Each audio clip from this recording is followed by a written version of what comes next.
I just realized I haven't done a November garden walk. And this is our hollyhock that is wild. It came up in the wrong place, but anyway, I want to go through this garden bed the first year for it. It had lettuce for us, carrots for us, lots of nice green beans, zucchini, basil, and this is the Asian basil. I just love when I walk by to handle it and then smell it. The last of the pineapple sage, I should cut it back and it would probably do it again. And then the broccoli, the few broccoli that made it, the slugs and snails just loved it. I put snail bait out, but they, of course, loved the green broccoli better than the bait.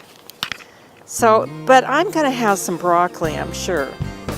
Okay, then I want you to know we had our first frost last night. It's funny because last year our first frost was in February. Our first frost this year, November 11th.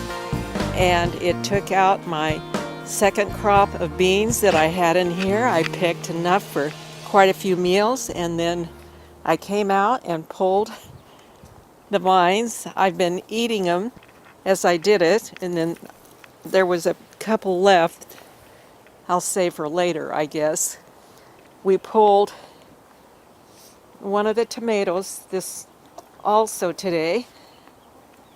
I think little by little I'll pull them.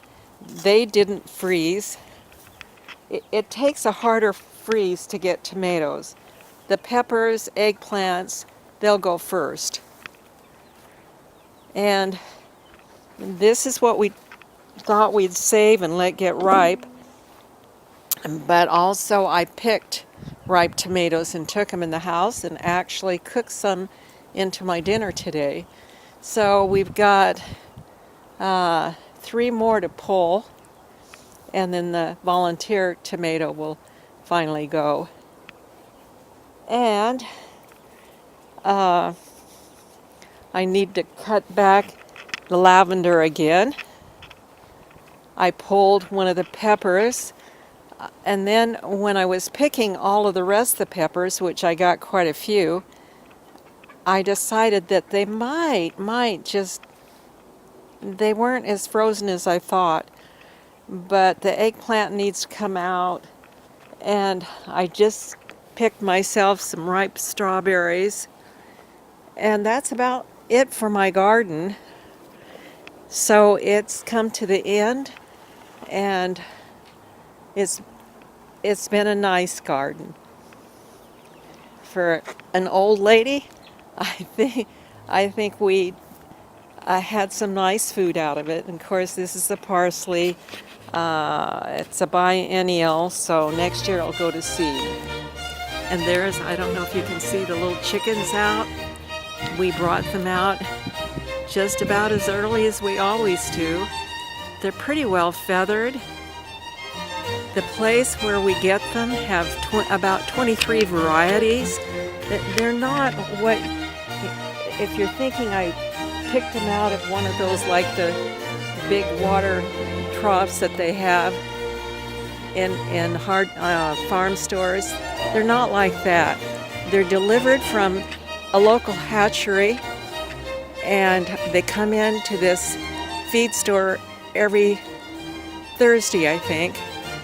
And they are, like I say, you have about 23 different varieties to choose from, and it's a long aisle. On one side of the aisle, you can look through the glass and see the roosters. On the other side, you can see the different varieties of little hen pullets.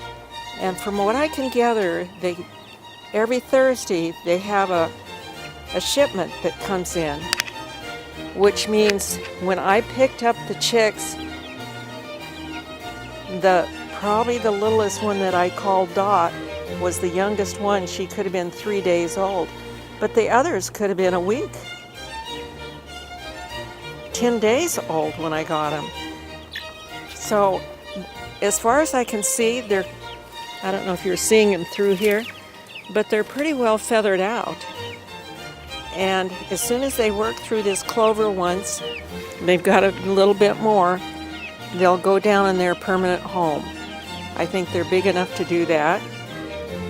And they, in their night cage, we put a little roost. They roost just like chickens. I don't have heat on them anymore, but they are inside, which is definitely warmer than outside. So I hope they make it fine. Anyway, that's enough for my garden. And